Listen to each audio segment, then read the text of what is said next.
ओम शांति। 28 जून 2024 की मुरली का मंथन। बाबा ने कहा, मीठे बच्चे अंतर्मुखी बनो, अर्थात चुप रहो, मुख से कुछ भी बोलो नहीं, हर कार्य शांति से करो, कभी भी अशांति नहीं फैलाओ। बच्चों को बताया है शांति का सागर एक ही बाप है। बाप ही डायरेक्शन देते हैं, बच्चे मुझे याद करो। इसमें बोलना कुछ भी नहीं है, अंतर्मुख रहना है। प्रश्न, तुम बच्चों को कंगाल बनाने वाला सबसे बड़ा दुश्मन कौन है? उत्तर, क्रोध। कहा जाता है जहाँ क्रोध है वहाँ पानी के मटके भी सूख जाते हैं। भारत का मटका जो हीरो ज्वारातों से भरा हुआ था, वह इस भूत के कारण खाली हो गया। इन भूतों ने ही तुमको कंगाल बनाया है। क्रोधी मनुष्य खुद भी तपता है, दूसरों को भी तपाता है। इसलिए अब इस भूत को अंतर्मुखी बन निकालो। ऑफिस आदि में अपना काम भी करना है तो इसमें जास्ती बोलना नहीं होता, बिल्कुल मीठा बनना है, कोई को दुख नहीं देना चाहिए। लड़ाई आदि करना यह सब क्रोध है। सबसे बड़ा दुश्मन है काम, फिर दूसरा नंबर है क्रोध। एक दो को दुख पहुंचाते हैं, क्रोध से कितनी लड़ाई हो जाती है। बच्चे जानते हैं सतयुग में लड़ाई होती नहीं, यह है रावण पुणे की निशानी। क्रोध वाले को आसुरी संप्रदाय कहा जाता है। भूत की प्रवेशता है ना, इसमें बोलना कुछ भी नहीं है, क्योंकि उन मनुष्यों को तो ज्ञान है ही नहीं। यह 5 विकार अभी फुल फोर्स में है। ऐसे समय ही बाप आते हैं जबकि विकार फुल फोर्स में है। यह आंखें बड़ी क्रिमिनल हैं, मुख भी क्रिमिनल है। जोर से बोलने से मनुष्य तप जाता है और घर भी तप जाता है। काम और क्रोध यह दोनों बड़े दुश्मन हैं। यह तो बच्चे जानते हैं, बाप आते हैं सारे विश्व से भूतों को भगाने। अभी सारे विश्व में सब में भूतों की प्रवेशता है। अब बाप समझाते हैं, मेरे को याद करो तो शांति हो जाएगी और जन्म जन्मांतर के विक्रम भी विनाश होंगे। बाकी कोई चीज नहीं है, कोई इतना बड़ा लिंग नहीं है। आत्मा छोटी है, बाप भी छोटा है। याद तो सभी करते हैं, हे भगवान, हे गॉड। कौन कहता है?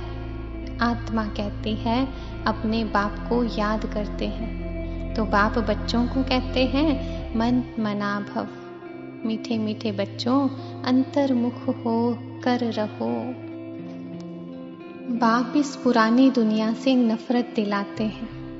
इस समय सबकी आत्माएं काली हैं, तो उनको गोरा शरीर कैसे मिलेगा? भल करके चमड़ी कितनी भी सफेद है, परंतु आत्मा तो काली है ना।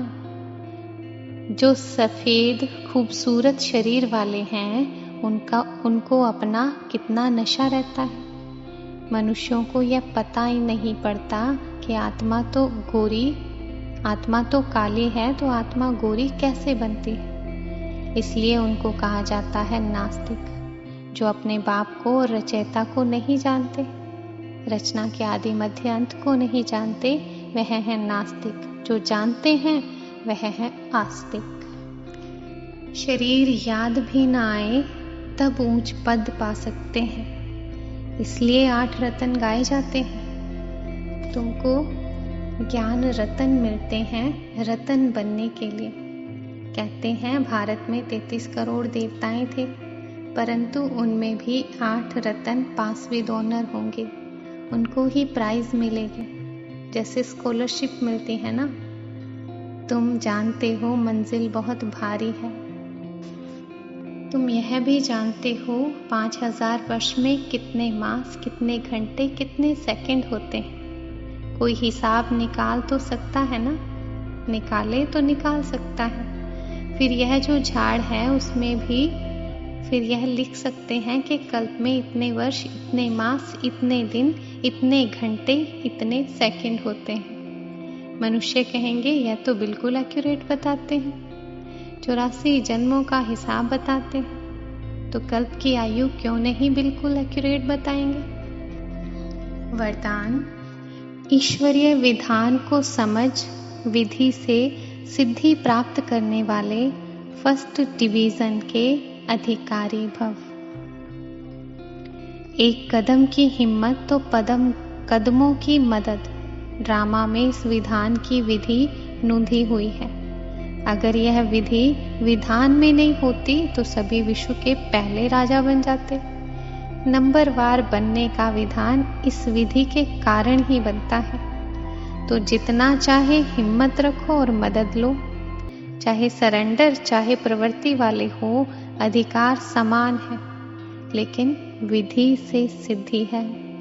इस ईश्वरीय विधान को समझ अलबेलेपन की लीला को समाप्त करो तो फर्स्ट डिवीजन का अधिकार मिल जाएगा।